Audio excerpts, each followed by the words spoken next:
Hello everyone, and today I'll show you how to scan documents on the Google Pixel 9. So first of all, open up your Google Drive app on your phone right here. Now tap the plus button right here at the bottom of your screen. So here in this pop-up menu, choose scan. Now grab your phone, place your document, alright, and take a picture.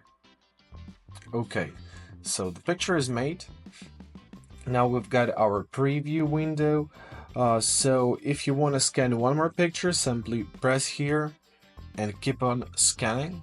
However, I'll leave it like this. You can add a filter, you can retake, you can crop and rotate by pressing this button at the bottom of your screen.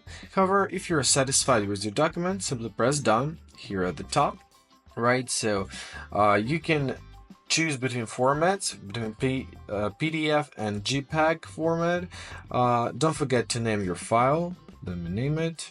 When you're satisfied with everything, press save, and now it's on your Google Drive.